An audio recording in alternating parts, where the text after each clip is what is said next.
Editors അവറിലേക്ക് സ്വാഗതം. പ്രധാന വാർത്തകൾ. Flexi Electronics and Home Appliances. Flexi, life easy. Bar കോഴയുടെ ഓഹരി കെ ബാബുവിനും ചെന്നിത്തലയ്ക്കും കിട്ടിയെന്ന് VS. അങ്ങാടിയിലിരുന്ന് അനാവശ്യം പറയരുതെന്ന് കെ ബാബു. VSന് വ്യക്തിവൈരാഗ്യമെന്ന് ചെന്നിത്തല. ലൈസൻസ് പുതുക്കലിലെ ഉത്തരവ് നടപ്പാക്കാത്തതിൽ ഹൈക്കോടതിക്ക് അതൃപ്തി. 180 പുതിയ ബിയർ പാർലറുകൾ തുറന്നു. മരാമത്ത് വകുപ്പിലെ അഴിമതിയിൽ ഇബ്രാഹിം കുഞ്ഞിനും പങ്കുണ്ടെന്ന് ഗണേഷ് കുമാർ. തെളിവുകൾ ഹാജരാക്കാൻ തയ്യാർ. നിയമസഭയിലെ പ്രസംഗം മന്ത്രിയെക്കുറിച്ചല്ലായിരുന്നു എന്നേ പറഞ്ഞുള്ളൂ. അത് കഴിഞ്ഞ് ബഹുമാനപ്പെട്ട കോടതി മുമ്പാകെ മന്ത്രി ഉൾപ്പെടെയുള്ള ഇതിൽ പറയുന്ന ഒന്നാം കക്ഷി, രണ്ടാം കക്ഷി, മൂന്നാം കക്ഷി ആരോപണങ്ങൾ പരാതിക്കാരൻ പറയുന്നത് ശരിയാണെന്ന് വെച്ചാൽ ശരിയാണെന്ന് തന്നെയാണ് പറഞ്ഞത്. ഐസ്ക്രീം പാർലർ അട്ടിമറി കേസ് വൈകിപ്പിക്കാൻ ബിനാമിയെ മുൻനിർത്തി നീക്കമെന്നാരോപിച്ച് VS സുപ്രീം കോടതിയിൽ. ദേശീയ ഗെയിംസ് നടത്തിപ്പിലെ സർക്കാർ വാദം പൊളിയുന്നു. 60 കോടിയുടെ ഗെയിംസ് വില്ലേജ് നിർമ്മാണം പൂർത്തിയായില്ല. ഗെയിംസിനുള്ള PWD ജോലികളിലും അഴിമതിയെന്ന് ഗണേഷ്. അനാവശ്യ ആരോപണങ്ങളിലൂടെ ഉദ്യോഗസ്ഥരുടെ മനോവീര്യം തകർക്കരുതെന്ന് മുഖ്യമന്ത്രി. അതിർത്തിയിൽ പാക് വെടിവെപ്പിൽ ഒരു BSF ജവാൻ കൊല്ലപ്പെട്ടു. ഗുജറാത്ത് തീരത്ത് കത്തിയ ബോട്ട് കള്ളക്കടത്ത് സംഘത്തിന്റേതെന്ന് റിപ്പോർട്ട്. ഭീകരബന്ധത്തിന് തെളിവുണ്ടെന്ന് പ്രതിരോധ മന്ത്രി. സൈന നെഹ്വാളിനെ പത്മഭൂഷണ് ശുപാർശ ചെയ്യുമെന്ന് കായിക മന്ത്രാലയം. ലോകകപ്പിനുള്ള ഇന്ത്യൻ ക്രിക്കറ്റ് ടീമിനെ നാളെ പ്രഖ്യാപിക്കും. കോഹ്ലിയുടെ നായകത്വത്തിൽ ഓസീസിനെതിരായ 4ാം ടെസ്റ്റ് നാളെ മുതൽ. ആഭ്യന്തരമന്ത്രി രമേശ് ചെന്നിത്തലയും എക്സൈസ് മന്ത്രി കെ ബാബുവുമാണ് ബാർ കോഴയുടെ ഓഹരി പറ്റിയ 2 കോൺഗ്രസ് മന്ത്രിമാരെന്ന് പ്രതിപക്ഷ നേതാവ് VS അച്യുതാനന്ദൻ. അഴിമതി നടത്തിയ മന്ത്രിമാർ വിചാരണ ചെയ്യപ്പെടണമെന്നും VS പറഞ്ഞു. മുഖ്യമന്ത്രിയുടെയും ധനമന്ത്രിയുടെയും രാജി ആവശ്യപ്പെട്ട് LDF നടത്തിയ പ്രതിഷേധ ധർണ ഉദ്ഘാടനം ചെയ്ത് സംസാരിക്കുകയായിരുന്നു VS അച്യുതാനന്ദൻ. അഴിമതി ആരോപണം നേരിടുന്ന മുഖ്യമന്ത്രിയും ധനമന്ത്രിയും രാജിവെക്കണമെന്നാവശ്യപ്പെട്ട് ഇടത് ജനപ്രതിനിധികൾ സെക്രട്ടേറിയറ്റിന് മുന്നിൽ നടത്തിയ കൂട്ടധർണ ഉദ്ഘാടനം ചെയ്യവെയായിരുന്നു VSന്റെ വെളിപ്പെടുത്തൽ. ബാറുകൾ തുറക്കാനായി കൈക്കൂലി വാങ്ങിയ കോൺഗ്രസ് മന്ത്രിമാർ രമേശ് ചെന്നിത്തലയും കെ ബാബുവുമാണെന്ന് VS ആരോപിച്ചു. 2 കോൺഗ്രസ് മന്ത്രിമാർക്കും പണം കൊടുത്തു എന്നാണ്. ആരാണ് ആ 2 കോൺഗ്രസ് മന്ത്രിമാർ? ഒന്ന് ആഭ്യന്തരം കൈകാര്യം ചെയ്യുന്ന രമേശ് ചെന്നിത്തല, മറ്റൊന്ന് എക്സൈസ് വകുപ്പ് കൈകാര്യം ചെയ്യുന്ന മിസ്റ്റർ ബാബു. കോഴ എത്ര കിട്ടിയെന്ന് മന്ത്രിമാരോട് ജനങ്ങൾ ചോദിക്കുന്ന സാഹചര്യമുണ്ടാവും. ഈ അഴിമതിക്കാരായ മന്ത്രിമാർ ഓരോ പരിപാടിയും പറഞ്ഞിട്ട് പട്ടണങ്ങളിലേക്കും ഗ്രാമങ്ങളിലേക്കും കേരളത്തിന്റെ വിവിധ പ്രദേശങ്ങളിലേക്കും വരുമ്പോൾ താരിക്ക് പിടിച്ചിട്ട് സാറ് എത്ര കിട്ടി എന്ന് വളരെ സൗഹൃദമായി ശാരീരികമായൊന്നും അവരെ യാതൊരു തരത്തിലും നോവിക്കാതെ ചോദ്യങ്ങൾ ചോദിക്കാനുള്ള അവസരം വരികയല്ലേ. എല്ലാ ഭാരവും ജനങ്ങളുടെ തലയിൽ കെട്ടിവെച്ച് കൊള്ളച്ചന്തകൾ നടത്തുകയാണ് UDF സർക്കാരെന്ന് CPI സംസ്ഥാന സെക്രട്ടറി പന്നിൻ രവീന്ദ്രൻ കുറ്റപ്പെടുത്തി. ഉമ്മൻചാണ്ടിയുടെയും KM മാണിയുടെയും രാജി ആവശ്യപ്പെട്ട് സെക്രട്ടേറിയറ്റിന് പുറമെ ജില്ലാ ആസ്ഥാനങ്ങളിലും LDF പ്രവർത്തകർ ധർണ സംഘടിപ്പിച്ചു. റിപ്പോർട്ടർ, തിരുവനന്തപുരം. ബാർ കോഴയിൽ ആരോപണം ഉന്നയിച്ച VS അച്യുതാനന്ദന് വ്യക്തിവൈരാഗ്യമാണെന്നായിരുന്നു ആഭ്യന്തരമന്ത്രി രമേശ് ചെന്നിത്തലയുടെ പ്രതികരണം. തനിക്കെതിരെ തെളിവുണ്ടെങ്കിൽ VS അത് കൊണ്ടുവരട്ടെ എന്ന് കെ ബാബു വെല്ലുവിളിച്ചു. VS അങ്ങാടിയിലിരുന്ന് അനാവശ്യം പറയരുത് എന്നും കെ ബാബു പറയുകയുണ്ടായി. ഈ വിഷയത്തിൽ ശ്രീ ബിജു രമേശ്, അഡ്വക്കേറ്റ് ജയശങ്കർ, ശ്രീ സണ്ണിക്കുട്ടി അബ്രഹാം, ശ്രീ അജയ് തറയിൽ, ശ്രീ ആന്റണി രാജു എന്നിവർ ചർച്ചയിൽ. ആദ്യം ശ്രീ ബിജു രമേശ്, VS അച്യുതാനന്ദൻ ഈ പറയുന്നതൊക്കെ സത്യമാണോ? ഞാൻ പറഞ്ഞ കാര്യങ്ങളൊക്കെ സത്യമാണ്. അതിനെക്കുറിച്ച് അന്വേഷണ വിജിലൻസ് നടക്കുകയാണ്. അതിന്റെ അന്വേഷണത്തിന്റെ തീരുമാനങ്ങൾ വരട്ടെ. അതിൽ പോലും അട്ടിമറിക്കാനായിട്ടുള്ള ശ്രമങ്ങൾ നടക്കുന്നുണ്ട്. ഇപ്പോഴത്തെ വിജിലൻസിന്റെ അന്വേഷണത്തിലിരിക്കുന്ന ശ്രീ വിൻസെന്റ് പോളും ജേക്കബ് തോമസ് സാറും പിന്നെ കേസ് അന്വേഷിക്കുന്ന ശ്രീ സുകേശനും ഒക്കെ കുറെ അവരിലെല്ലാം ഒരു വിശ്വാസം നമുക്ക് തോന്നുന്നുണ്ടെങ്കിലും സാക്ഷികളെ അട്ടിമറിക്കാനുള്ള ശ്രമം ശക്തമായ രീതിയിൽ നടക്കുകയാണ്. സാക്ഷികളെ വീടുകളിൽ ചെന്ന് അവരെ സ്വാധീനിക്കുകയും ഭയപ്പെടുത്തുകയും ചെയ്യുന്നു. അല്ല, ഇതിൽ പ്രധാനപ്പെട്ട സാക്ഷികൾ താങ്കളുടെ സുഹൃത്തുക്കളായ ബാർ ഉടമകളാണല്ലോ. അതവിടെ നിൽക്കട്ടെ. ഇവിടെ VS അച്യുതാനന്ദൻ താങ്കളെ കോട്ട് ചെയ്താണ് ഇങ്ങനെ ഒരു ആരോപണം ഉന്നയിക്കുന്നത്. 2 കോൺഗ്രസ് മന്ത്രിമാർ ഉണ്ട് എന്ന് താങ്കൾ പറഞ്ഞത് രമേശ് ചെന്നിത്തലയും കെ ബാബുവുമാണ് എന്ന് VS അച്യുതാനന്ദൻ പറയാൻ ആധാരമാക്കുന്നത് താങ്കളുടെ മൊഴിയാണ്. അതോടുള്ള താങ്കളുടെ പ്രതികരണം എന്താണ്? കോൺഗ്രസിലെ മന്ത്രിമാർ വാങ്ങിയിട്ടുണ്ട്, പൈസ അസോസിയേഷൻ നൽകിയിട്ടുണ്ട് എന്ന് അസോസിയേഷന്റെ മിനിറ്റ്സ് ബുക്കുകളിലുള്ള വസ്തുതയാണ്. ഞാൻ പറയേണ്ട കാര്യമല്ല. Minutes book already vigilance department അതിന്റെ കോപ്പി എടുത്തിട്ടുണ്ട്. അവരുടെ കയ്യിൽ തന്നെ അതിന്റെ രേഖകളുണ്ട്. അസോസിയേഷനിലും അതിന്റെ മിനിറ്റ്സ് ബുക്ക് ഇരിപ്പുണ്ട്. അതിലെ കാര്യങ്ങളാണ് ഞാൻ പറഞ്ഞത്. അതിൽ ഏതൊക്കെ മന്ത്രിയാണെന്നുള്ള കാര്യം ഞാൻ തൽക്കാലം പറയാനോ വെളിപ്പെടുത്താനോ ഞാൻ ഉദ്ദേശിക്കുന്നില്ല. കാരണം പറഞ്ഞ ഒരു കാര്യത്തിന് പോലും നമുക്ക് അതിനെ തെളിയിക്കാൻ പൂർണ്ണമായി പറ്റാത്ത ഒരു സാഹചര്യത്തിലാണ് ഇവിടെ നമ്മൾ നിൽക്കുന്നത്. കാര്യം വിജിലൻസിന്റെ ഒരു അന്വേഷണം നടക്കുന്നു, അതേ സമയത്ത് ഈ ഇതിൽ പ്രധാന സാക്ഷികളുടെ വീടുകളിൽ പോലും ചെന്ന് വളരെ ശക്തമായ മൊഴികൾ പറയേണ്ടവരെ ഭീഷണിപ്പെടുത്തുന്ന ഒരു അവസ്ഥ വരുമ്പോൾ അവർക്ക് ആരാണ് സംരക്ഷണം നൽകാൻ കഴിയുന്നത്? ആര് സംരക്ഷണം നൽകുമെന്ന കാര്യത്തിൽ നമുക്ക് പറയാൻ പറ്റാത്തൊരവസ്ഥയിലാണ്. പക്ഷേ ബിജു രമേശ്, ഏതൊക്കെ മന്ത്രിമാർ വാങ്ങി എന്ന് താങ്കൾ പറയണ്ട, ഏതൊക്കെ മന്ത്രിമാർ വാങ്ങിയിട്ടില്ല എന്ന് പറയുന്നതിന് യാതൊരു ബുദ്ധിമുട്ടുമില്ലല്ലോ. ഞാൻ ഏറ്റവും കൂടുതൽ കഴിഞ്ഞ മാർച്ചിൽ പൈസ വാങ്ങിയിട്ടുള്ള ബാറുകളുടെ ഭാഗത്തുനിന്നല്ല, മറ്റ് അസോസിയേഷനുകളിൽ 10 ലക്ഷം കോറി ക്രഷുകാരെ നിന്ന് മേടിച്ചു, 10 ലക്ഷം സ്വർണ്ണക്കാരെ നിന്ന് മേടിച്ചു, ബേക്കറിയിൽ 2 കോടി, 10 ലക്ഷം അല്ല 10 കോടി, 10 കോടി വെച്ച് മറ്റേ ക്രഷറും 10 കോടി ഗോൾഡുകാരെ മർച്ചന്റ്സിന്റെ നിന്ന് മേടിച്ചു, 2 കോടി ബേക്കറിക്കാരെ മേടിച്ചു. ഇതൊക്കെ പറഞ്ഞിട്ടും അതിന്റെ ഒന്നും കേസുകൾ പോലും രജിസ്റ്റർ ചെയ്യാനായിട്ട് വിജിലൻസ് ചെയ്തിട്ടില്ല. ഈ ബാറിന്റെ കേസ് തന്നെ പ്രതിപക്ഷ നേതാവ് പറഞ്ഞതിന്റെ അടിസ്ഥാനത്തിലും ശ്രീ VS സുനിൽകുമാർ കോടതി പോയിന്റെ അടിസ്ഥാനത്തിലുമാണ് വിജിലൻസ് രജിസ്റ്റർ ചെയ്ത് അന്വേഷിക്കുന്നത്. അതേസമയത്ത് മറ്റു മന്ത്രിമാർ അതുമായി ബന്ധപ്പെട്ട സാമ്പത്തിക കാര്യങ്ങളെ കുറിച്ച് കേസ് എടുക്കാനായിട്ട് വിജിലൻസിന് വകുപ്പില്ല എന്നാണ് അന്വേഷണ ഉദ്യോഗസ്ഥരിൽ നിന്ന് എനിക്ക് മനസ്സിലാക്കാൻ കഴിയുന്നത്. ഒരു പരാതി ലഭിച്ചാൽ മാത്രമേ അതിന്റെ അടിസ്ഥാനത്തിലുള്ള അന്വേഷണം മാത്രമേ അന്വേഷിക്കാൻ കഴിയുള്ളൂ. അതുമായി ബന്ധപ്പെട്ട് മറ്റ് അഴിമതികളെ കുറിച്ച് അന്വേഷിക്കാനായിട്ട് ആണെങ്കിൽ പുതിയ കേസ് പുതിയ പരാതിയുടെ അടിസ്ഥാനത്തിൽ രജിസ്റ്റർ ചെയ്താൽ മാത്രമേ അന്വേഷിക്കാൻ കഴിയൂ. തീർച്ചയായും ഈ കാര്യത്തിൽ ആരെങ്കിലും പരാതി കൊടുത്താൽ അന്വേഷണം നടത്തേണ്ട ബാധ്യതയും വരും. ഞാൻ ചോദിക്കുന്നത്, ഇപ്പോ ഒരാൾ തെറ്റ് ചെയ്തിട്ടില്ലെങ്കിൽ അയാളുടെ പേരിൽ ആരോപണം വരികയും അയാൾ വേട്ടയാടപ്പെടുകയും ചെയ്യുന്നത് മോശമാണല്ലോ. ഇവിടെ 2 പേരുകൾ, കെ ബാബുവിന്റെയും രമേശ് ചെന്നിത്തലയുടെയും പേരുകൾ VS അച്യുതാനന്ദൻ ഉന്നയിക്കുന്നു. താങ്കൾക്ക് ഉത്തമമായ ബോധ്യമുള്ള കാര്യമാണല്ലോ. ഇവർ 2 പേരും പണം വാങ്ങിയിട്ടില്ല എങ്കിൽ താങ്കൾക്ക് അത് പറഞ്ഞ് ആ ദുഷ്പേരിൽ നിന്ന് അവരെ രക്ഷിച്ചുകൂടെ? ഞാൻ മറ്റു കാര്യത്തിലേക്ക് കടക്കുന്നില്ല. ഞാൻ ആദ്യം പറഞ്ഞു മറ്റു കാര്യങ്ങളിലേക്ക് ഞാൻ കടക്കുന്നില്ല. കാര്യം മിനിറ്റ്സിൽ എന്തൊക്കെ രേഖപ്പെടുത്തിയിട്ടുണ്ടെന്നുള്ള കാര്യങ്ങൾ പൂർണ്ണമായ വിവരങ്ങൾ എന്റെ കയ്യിൽ മിനിറ്റ്സ് ഇല്ല. രേഖപ്പെടുത്തിയിട്ടുണ്ടോ ഇല്ലയോ എന്നുള്ള കാര്യങ്ങൾ എനിക്ക് അറിയില്ല. അറിയാത്ത കാര്യങ്ങൾ അല്ലല്ല, കൊടുത്തോ ഇല്ലയോ എന്ന് എന്തായാലും താങ്കൾ അറിയേണ്ടതല്ലേ? താങ്കൾ വർക്കിംഗ് പ്രസിഡന്റ് അല്ലേ ആ സംഘടനയുടെ? അതെ, സാമ്പത്തിക ഇടപാട് മൊത്തം നടത്തുന്ന സെക്രട്ടറിയും ജനറൽ സെക്രട്ടറിയും പ്രസിഡന്റും അടങ്ങുന്ന ഒരു 3-4 പേരടങ്ങുന്ന ഒരു കമ്മിറ്റിയാണ് ഈ സാമ്പത്തിക കാര്യങ്ങൾ കൈകാര്യം ചെയ്യുന്നത്. ഇതിലെ സാമ്പത്തിക കാര്യങ്ങൾ പ്രധാനപ്പെട്ട ചില വിഷയങ്ങൾ മാത്രമേ ആർക്കൊക്കെയാണെന്നുള്ള കാര്യങ്ങൾ ചർച്ച ചെയ്യപ്പെടാറുള്ളൂ. അതുകൊണ്ട് പൂർണ്ണമായ വിവരങ്ങൾ മിനിറ്റ്സ്, അതായത് രമേശ് ചെന്നിത്തലയ്ക്കോ കെ ബാബുവിനോ പണം കൊടുത്തിട്ടുണ്ടോ എന്ന് താങ്കൾക്ക് അറിയില്ല?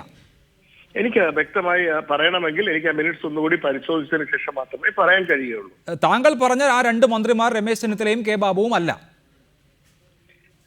താങ്കൾ 2 കോൺഗ്രസ് മന്ത്രിമാരുടെ കാര്യം പറഞ്ഞല്ലോ. ആ വിഷയത്തിലേക്ക് ഞാൻ കടക്കുന്നില്ല. ഞാൻ പറഞ്ഞല്ലോ, ഞാൻ ഒരെണ്ണം പറഞ്ഞത് പോലും എനിക്ക് ഞാൻ തെളിയിക്കപ്പെടാൻ ഇന്നിപ്പോ എന്റെ കൂടെയുള്ള ഇതിന് സാക്ഷി പറയേണ്ട ആൾക്കാരുടെ വീടുകളിൽ ചെന്ന് ഭീഷണിപ്പെടുത്തുന്നു. അവർക്ക് സമ്മർദ്ദ തന്ത്രങ്ങൾ പ്രയോഗിക്കപ്പെടുന്നു. അവർ സാക്ഷി മാറ്റി പറയേണ്ട അവസ്ഥയിലേക്ക് കാര്യങ്ങൾ മുന്നിൽ വന്ന് നിൽക്കുന്ന ഈ ഒരു സാഹചര്യത്തിൽ അല്ല, ആ ബുദ്ധിമുട്ട് മനസ്സിലാക്കുന്നു. ഞാൻ ചോദിക്കുന്നത്, താങ്കൾ 2 കോൺഗ്രസ് മന്ത്രിമാരുടെ കാര്യം പറഞ്ഞല്ലോ. ആ 2 കോൺഗ്രസ് മന്ത്രിമാർ ഇവരല്ല. ഞാൻ ആ വിഷയത്തിലേക്ക് കടക്കുന്നില്ല എന്ന് ഞാൻ വ്യക്തമാക്കിയല്ലോ. എനിക്ക് എത്ര ചോദ്യം അതേക്കുറിച്ച് ചോദിച്ചാലും ഞാൻ ആ വിഷയത്തെ കുറിച്ച് പ്രതികരിക്കില്ല. ഞാൻ ഒരു കാര്യം പറഞ്ഞു വെളിപ്പെടുത്തി, അതിന് ഒരു അന്വേഷണം ഇപ്പോൾ ഏജൻസി നടക്കുകയാണ്. അത് ആദ്യം അന്വേഷിച്ച് തെളിയിക്കാൻ കഴിഞ്ഞാൽ മറ്റു വിവരങ്ങളുമായി വരുന്നതിനുള്ള ആർജവം എനിക്കും ഉണ്ടാവും. എന്റെ കൂടെ നിൽക്കുന്ന മറ്റ് അസോസിയേഷൻ ഭാരവാഹികൾക്കും അതിനുള്ള കരുത്ത് ഉണ്ടാകും. ഇപ്പോഴത്തെ സാഹചര്യത്തിൽ അവരെ കരുത്ത് ചോർന്നു പോകുന്ന ആരോട് പോയി പരാതി പറയാൻ പറ്റും? ഭീഷണിയെ കുറിച്ച് മുഖ്യമന്ത്രിയോട് പോയി പറയാൻ അവർക്ക് കഴിയുമോ? ഇല്ല. ശരി, ആയിക്കൊള്ളട്ടെ. ഇനിയിപ്പോൾ ഈ വിഷയത്തിൽ VS അച്യുതാനന്ദനോ അല്ലെങ്കിൽ മറ്റാരെങ്കിലുമോ പരാതി കൊടുത്ത് ഇതൊരു അന്വേഷണ ഘട്ടത്തിലേക്ക് പോകുന്നു എന്ന് കരുതുക. താങ്കൾ ഈ ബാർ ഹോട്ടൽ അസോസിയേഷന്റെ വർക്കിംഗ് പ്രസിഡന്റാണ്. സ്വാഭാവികമായും താങ്കളുടെയും തെളിവ് ശേഖരിക്കും. ആ സന്ദർഭത്തിൽ ഇക്കാര്യത്തിൽ താങ്കളുടെ അറിവ് സത്യസന്ധമായി പൂർണ്ണമായും ബോധിപ്പിക്കുമോ, അതോ ഈ പറയുന്ന തടസ്സമോ പേടിയോ അവിടെയും വരുമോ? എനിക്ക് ഭയമില്ല. ഞാൻ പിന്മാറുന്ന പ്രശ്നവുമില്ല. പക്ഷേ എന്നോട് വിളിച്ച് അന്വേഷണ ഏജൻസി ചോദിക്കുകയാണെങ്കിൽ സത്യസന്ധമായി പറയും. അതുകൊണ്ട് തന്നെയാണ് ഞാൻ ആദ്യം തൊട്ടേ പറയുന്നത്, നിങ്ങൾ എന്നെ നാർക്കോ അനാലിസിസ് ടെസ്റ്റിന് വിധേയനാക്കൂ. എന്റെ മനസ്സിലിരിക്കുന്ന എല്ലാ രഹസ്യങ്ങളുടെയും ചുരുളഴിയും എല്ലാ വസ്തുതകളും അവർക്ക് റെക്കോർഡ് ചെയ്തെടുക്കുക എന്നുള്ളതാണ്. ഇവിടെ നടന്നിട്ടുള്ള അഴിമതികളിലെല്ലാം തന്നെ സത്യസന്ധമായി എന്നിൽ നിന്ന് റെക്കോർഡ് ചെയ്തെടുക്കാവുന്നതാണ്. അതുകൊണ്ട് തന്നെയാണ്. പക്ഷെ ഞാൻ പറഞ്ഞ ഒരു അഴിമതി പോലും എനിക്ക് അത് പൂർണ്ണമായ രൂപത്തിൽ തെളിയിക്കാൻ അത് കഴിയുന്നത് വരെ കഴിഞ്ഞാൽ മാത്രമേ മറ്റു കാര്യത്തിലേക്ക് ഞാൻ കടക്കുകയുള്ളൂ. വെറുതെ ഓരോരുത്തരെയും ചൂണ്ടി അഴിമതി പറയുന്നത് ഒരു സുഖകരമായ ഒരു കാര്യമല്ല. തീർച്ചയായും അതല്ല. അതാണ് ഞാനും പറയുന്നത്. വെറുതെ ആരെയെങ്കിലും ചൂണ്ടി ഇവർ അഴിമതിക്കാരാണെന്ന് പറയുന്നത് ശരിയല്ല. രാഷ്ട്രീയത്തിൽ നിൽക്കുന്ന ആളുകളെ സംബന്ധിച്ച്, അവരുടെ ഇമേജിനെ സംബന്ധിച്ച് അതൊക്കെ വല്ലാതെ ഡാമേജിംഗ് ആണ്. അതുകൊണ്ടാണ് ഞാൻ ആവർത്തിച്ച് ചോദിക്കുന്നത്, ഇവർ തെറ്റുകാരല്ലെങ്കിൽ താങ്കളാണത് പറയേണ്ട ആൾ. താങ്കൾക്കത് പറയാമല്ലോ. പ്രസിഡന്റിനെ വിളിക്കാം, രാജ്കുമാറിനെ നിങ്ങൾക്ക് വിളിച്ച് സംസാരിക്കാം, ധനേഷിനെ വിളിച്ച് സംസാരിക്കാം, അവരോട് വ്യക്തമായി ചോദിക്കാം. അവരാണ് അതിന് ആധികാരികമായി സാമ്പത്തികം കൈകാര്യം ചെയ്തിട്ടുള്ള വ്യക്തികൾ. അവരോട് ചോദിച്ച് അതിന്റെ വ്യക്തത എടുത്ത് അതിന്റെ പൂർണ്ണതയിലേക്ക് വരിക. ആയിക്കൊള്ളട്ടെ. താങ്കൾ റിപ്പോർട്ടർ ടിവിക്ക് നൽകിയ അഭിമുഖത്തിൽ ഈ 15 കോടി പിരിച്ച കാര്യവും മറ്റു മന്ത്രിമാർക്കും കൊടുത്ത കാര്യവും പറഞ്ഞിട്ടുണ്ട്. മറ്റു കൊടുത്ത മന്ത്രിമാർ കോൺഗ്രസ്സുകാരാണെന്ന് താങ്കൾ മറ്റൊരു അഭിമുഖത്തിൽ പറഞ്ഞിട്ടുണ്ട്. അപ്പോൾ ഈ കാര്യങ്ങളൊക്കെ താങ്കൾ പറഞ്ഞിട്ടുണ്ട്. ഇതിൽ ഈ 2 പേരുകളില്ല. അത് താങ്കൾക്ക് പറയാവുന്ന കാര്യമാണല്ലോ. രാജ്കുമാറിനെ വിളിക്കേണ്ട അതിന്. ഞാൻ പറഞ്ഞല്ലോ, ഞാനത് അന്നും പറഞ്ഞു. ബാക്കിയുള്ളവരുടെ പേരുകൾ ഞാൻ തൽക്കാലം വെളിപ്പെടുത്തരുത്. ഉണ്ടെന്നും ഇല്ലെന്നും ഒന്നും ഞാൻ അതിനെക്കുറിച്ച് പ്രതികരിക്കാൻ പാടില്ല എന്നെനിക്ക് വളരെ ശക്തമായി അസോസിയേഷനിൽ നിന്ന് എനിക്ക് നിർദ്ദേശം ലഭിച്ചിരിക്കുന്ന സാഹചര്യത്തിൽ ഞാൻ തൽക്കാലം ആ പേരുകൾ പറയുന്നില്ല. അതേസമയം അന്വേഷണ ഏജൻസി എന്നോട് ചോദിക്കുകയാണെങ്കിൽ ഞാൻ താങ്കൾ പറയും. റൈറ്റ്. എന്തായാലും രമേശ് ചെന്നിത്തലയ്ക്കും കെ ബാബുവിനും പണം നൽകിയിട്ടില്ല എന്ന് താങ്കൾ പറയുന്നില്ല. ഞാൻ ആ വിഷയത്തെ കുറിച്ച് പ്രതികരിക്കുന്നില്ല. റൈറ്റ്. ദയവായി തുടരണം ശ്രീ ബിജു രമേശ്. അല്പസമയം കൂടി. ശ്രീ അജയ് തറയിൽ, ആദ്യം കേരള കോൺഗ്രസ് മന്ത്രി കെ എം മാണിയാണ് പെട്ടിരുന്നത് എങ്കിൽ ഇപ്പോൾ ഇതാ കോൺഗ്രസിന്റെ 2 മന്ത്രിമാർ, എക്സൈസ് മന്ത്രിയും ആഭ്യന്തരമന്ത്രിയും ആരോപണത്തിന്റെ മുനയിൽ നിൽക്കുന്നു. കെ എം മാണിക്കെതിരെ ഒരു ടെലിവിഷൻ ചർച്ചയിൽ ഉന്നയിക്കപ്പെട്ട ആരോപണമാണ് പരാതിയിലേക്കും ക്വിക്ക് വെരിഫിക്കേഷനിലേക്കും അന്വേഷണത്തിലേക്കും ഒക്കെ നയിച്ചത്. സമാനമായ സാഹചര്യം ഇവിടെയും വരാമല്ലോ.